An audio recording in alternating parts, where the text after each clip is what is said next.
Good morning. All right. So today we're going to do a little bit of a PSA. I might or might not get up on my soapbox this early in the morning and only 3 sips into my coffee for everyone who is waiting on a traditional publisher. I've been talking about this for years and years and years, and it's not to diss traditional publishing at all. It's to help people understand what that's really all about and why it's no longer necessary and sometimes even beneficial to wait for it.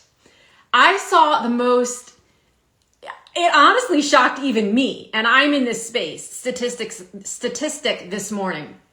And it was posted by Anna David. Anna is a friend of mine who runs Legacy Launchpad Publishing out of LA. We do things, people are like, aren't you competitors? No, I don't believe in competition. I believe in collaboration. And we do things differently, but we share a lot of the same opinions about the space. And Anna is a New York Times best-selling author. She's the author of 8 books, and at least one of them is a New York Times bestseller. So she has the traditional experience that I don't have. I've never been traditionally published. And someone else I used to speak with very regularly about this is Jenna McCarthy, who was also traditionally published like 12 or 13 times over and shares many of the same thoughts and opinions on the matter. But the statistic was thus: 2 out of every 10,000 book proposals, I wrote it down so I'd have it, submitted by agents to editors at houses actually sell. 2 out of every 10,000. And don't even get me started on how many queries literary agents get every single day, week, and month that they pass on. Okay? So for people who are thinking, oh, this is simple, I'm going to submit to a traditional house, or I'm going to get an agent. And there are agents, literary agents out there whom I also adore and who do incredible work. Please be clear. I'm not saying any of that is bad. What makes me sad and frustrated is how many people are waiting on that because they think it makes their book real, number one, and or because they think it's going to give them a level of quality and distribution that they can't get on their own. Completely untrue. Even back in 2004, when I started doing this myself, I could get the same level of distribution. It was harder than it is today, but I could get the same level of distribution that I could get through a traditional house, and even have a little bit more control because I could build those relationships myself. And yes, I had to build the relationships myself, but you could argue that actually benefited me in the longer term. So I see so many people, like strong people. I just saw one this morning. Somebody had posted on their Instagram account, everyone's telling me that my book isn't worth investing in. And this is a super, again, strong, successful person. And I'm like, why are you waiting? I'm curious, genuinely. Why are you waiting on someone else? I don't think you waited on someone else to give you the go-ahead to start the business that you grew. I don't think you waited on anyone to give you permission to make a lot of the choices you made in your life. You just decided, this is what's best for me. I'm going to figure out how to do it and do it well. And then I'm going to do it and ride the wave or the roller coaster. It can be one or the other, depending on the day of the week. So why are you waiting when it comes to a book? And the answer, I actually know the answer. The answer is because I don't know how to do it, and I don't know how to find someone to tell me how to do it. So when you're building a business and you don't know how to do it, you seek people out who can guide you at whatever age and stage of your business you are and wherever you most need help at any given point in time. It's no different when it comes to a book. Let me be unequivocally clear. I think I used that word properly. Again, the coffee hasn't really sunk in yet. There are 5 steps to publishing an incredible book that can sit next to any New York Times bestseller and be completely indistinguishable, and for the record, actually make significantly more money, if that's your goal, than a traditionally published book. And those steps are, number 1, write the damn book. Number 2, get it edited by a competent editor. And there are multiple types of editing, and I can go into that. I will go into that. I do go into that in other spaces, but get it edited. Not editing, not an option. So write a book, write the damn thing. Get it edited by a competent editor who is your partner in the process. Get a great cover designed. Do not do it yourself. I promise the investment is nowhere near what it used to be. It is not a couple $1,000s for a great cover. You can do it for a few $100s. It's worth every penny to work with a competent cover designer who knows how to. I work with an incredible cover designer, and we still have to have covers shifted by literally millimeters sometimes for Amazon to accept it. So once you've gone down that rabbit hole and you've gone back and forth with being rejected by Amazon more than 3 times for a cover that's 0.025 millimeters off, you're going to hire someone anyway. So just do it from the jump. Get someone who knows what they're doing and can create something absolutely incredible. A book is judged by its cover, period. It's cliche, but it's also true in this case. Number 4, get the interior formatted properly. I have heard horror story, and that's not that expensive either. I have heard horror stories of people who attempted to format it themselves or even tried to use Amazon service, which is AI based, and it comes out all jacked up.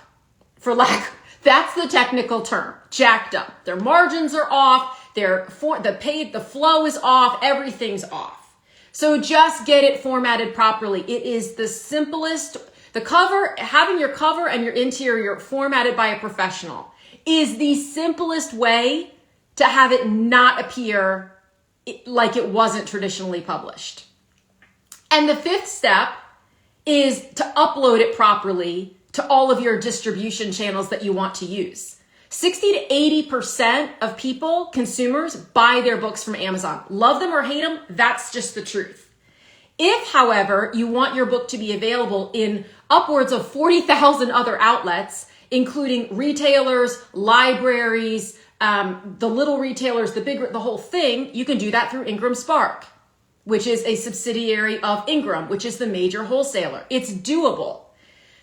So, but knowing how to do it and how to write your description properly and use keywords properly and categorize properly, that's the key.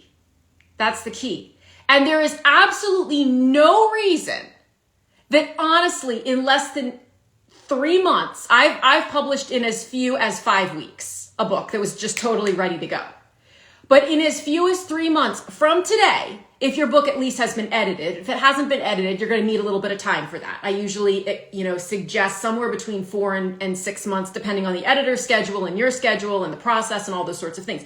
But once you get it edited back, the edited version, and you're ready to go, it can be live and doing its thing within 8 weeks.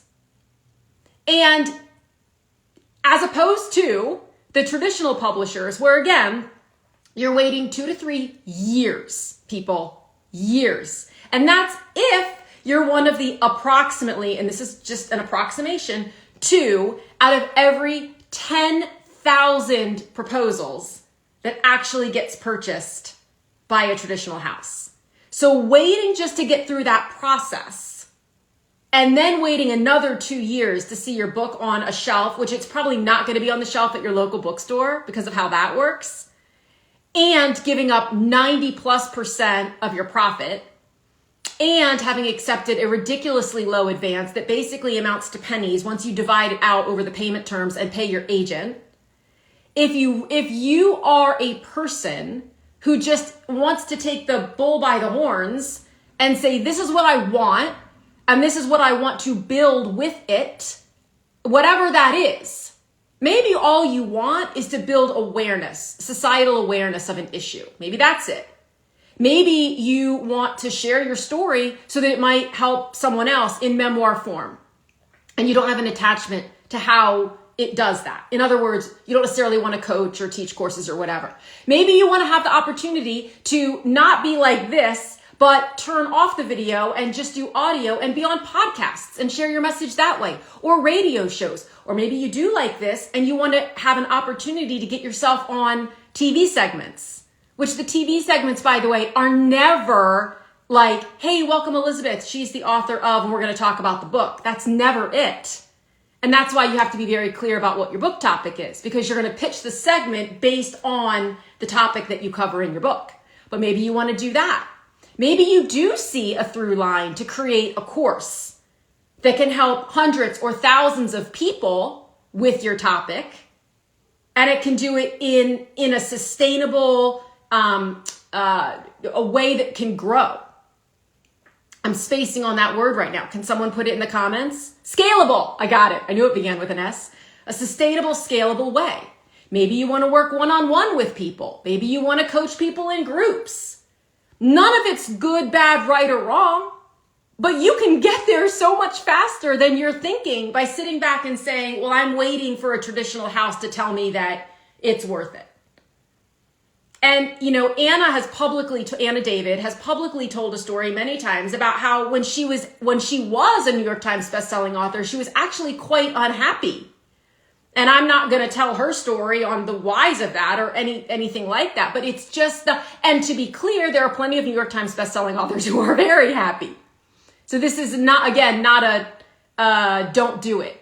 It's here's a reality check on what it really takes in terms of persistence and dedication to get there, which most people are not aware of. And then what actually happens when you do get there, which most people are not aware of. So the notion that you're going to get sent on a 30-city book tour, honey, you can do that I don't think I've ever called anybody honey in my life. You can do that by yourself. You're going to still pay for it. Right? The traditional houses are not going to pay to send you on a book tour. So you're going to have to pay for it, whether you're with them or with you. But you can do it yourself. You can do all of this yourself. And the key that you're likely missing in all of it is, I don't know how. And why would you? So that's where I was back in 2004. I don't know how. And I just pieced it together a piece at a time and then honed it and refined it. And then new things came along like Amazon.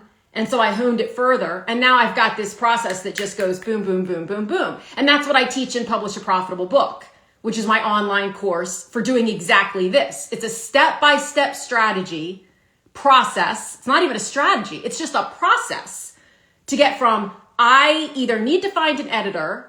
And how do I do that? Because that is the next step once you've written the book. Or I've had it edited and I'm ready to publish the darn thing. I just don't know what the next step is. Well, here's the next step. Here's how you find a cover designer. Here's how you get ISBNs. Here's how you form your publishing house. Not difficult at all. Here's how you get the interior formatted. Here's how you choose your categories on Amazon. Here's exactly how you upload to Amazon. Here's how you upload to Ingram Spark if you so choose. And then you're there. Now, if you're still hesitating, once I say, well, here's how you do it all, then the question becomes why? And I work with people a lot on that too. And, I've worked with some extremely confident, successful, amazing people where I'm like, okay, it's ready to go. I'm going to hit the button. It's like they think I'm hitting the button for nuclear codes or something. I'm just like, I'm going to hit the button because that's literally what you do. You hit a button that says publish my book and they're like, are you sure? Really? It's going to be out there now. And I'm like, yeah. And then it goes out there and they're like, why isn't it selling like gangbusters? It's been 12 minutes. Why haven't we sold it? Well, because there's a process for that too. I mean, Ryan Holiday, who I adore, if you haven't ever followed Ryan Holiday, he has a great podcast called The Daily Stoic. He's a prolific writer. And he revealed on his recent podcast, one of his recent podcasts with Stacey Abrams, which is worth every minute of the listen, that one of his books, which came out in 2011, he just earned out the advance on. It's been 11 years. And make no mistake, Ryan Holiday is out there like nobody. He's got a podcast. He's got a newsletter. He's writing constantly. He's got his own bookstore. So he's doing the work. And it still took 11 years to earn out that advance. And what he said was, if I took that advance, which at the time that I got it felt like, this is great, right? If I took that out and broke it out over the 11 years, that he wasn't just sitting and twiddling his thumbs or like with his feet up on the couch, like sipping bourbon and watching Netflix. He was out working because he knew he had to earn out the advance. That's not bonus money. You are expected to sell enough books at your 9% that you earn off the retail price of each book. You are expected to earn back the advance. It's an advance against earnings. So he said, if I had broken out all those years by the amount of work I was doing, I was making under minimum wage. And I think it's so fascinating because I have clients who take the bull by the horns, even though they're a little nervous, which is completely normal. And they get out there and they do the book themselves and they put together a coaching program that's, let's call it 3,000, 4,000, 1,500. It doesn't matter. Price point based on a process that they now know more intimately than they've ever known it. And they're more confident because they've worked through it than they've ever been to present said process and walk other people through it. And they're not trying to earn back in advance. They're quickly earning back the investment that they made in themselves. It is not an investment. I am going so far off topic here, but I am on my soapbox and I am feeling the passion. It is not an investment in your book that you are making. You are making the investment in you. It's the best investment you can ever make. It's an investment in your unique ability to impact someone or someone's else through your experience, insight, wisdom, stories, perspective that they would have never gotten without you. You become a tool in their arsenal. And frankly, the fact that you take the bull by the horns and you get it done is you demonstrating exactly what you're going to guide other people if you choose to go into this realm. And even if you don't create a course or consult, let's say you just want to do podcasts on your topic and you want to help inform people and share your perspective and maybe hope that one little thing that you say tweaks the way that they think about something and it moves them toward action. Okay? Even if that's all you're doing, by taking the bull by the horns, I don't know why I've hitched my wagon to that analogy, but by doing that, you are in advance doing exactly what you're going to ask your reader or your listener or both to do, which is extremely important. So imagine if you wanted to work with a certain coach. I'm going to grab this out of the ether. Imagine if you wanted to work with a specific coach to build your business. And they were like, well, listen, in order to build your business, Jane, you have to get out there and start posting on social media. I'm not going to do it because I'm not comfortable doing it, but you have to do it. You'd be like, well, that does not make any sense, right? So even though it's subtle, you are taking the step that you are asking them to take. And that's how you meet them in the middle. So in short, and this wasn't short, I always mean for it to be shorter than it is. Stop waiting for a traditional publisher to say, oh, this is worth it. We'll take it. We'll do it. We believe in this we believe in this as long as it makes money. Stop. And just believe in you. Believe in your words, believe in your story, believe in your insights, believe in it the same way you've had to believe in anything else you've ever launched into the world. Even when everyone else was like, I don't know. And you were finally like, screw it, I'm doing it. Can I say screw it on Instagram Live? I'm just going to do it. I'm going to believe in it enough. I want it enough. I'm going to trust. And then you found someone who helped walk you through exactly how to do it. So you didn't have to question it. So I have a course on it, which is Publish a Profitable Book, which you can find at publishaprofitablebook.com. And I also, through Fin Phyllis Press, we publish people as well. So if you don't want to go through all the steps yourself, DM me and we can chat about that and see if it's a good fit. But either way, stop waiting. I beg of you, 2 out of every 10,000 book proposals submitted by agents sell to publishing house. That's all I needed to hear today. Thank you, Anna David. Carry on with your Monday. As always, feel free to DM me if you have any questions at all about writing a book, publishing a book, launching a book. I would love to help, love to chat about it, love to hear your thoughts, love to talk you through those thoughts, and have a beautiful rest of your day, and talk to you again soon.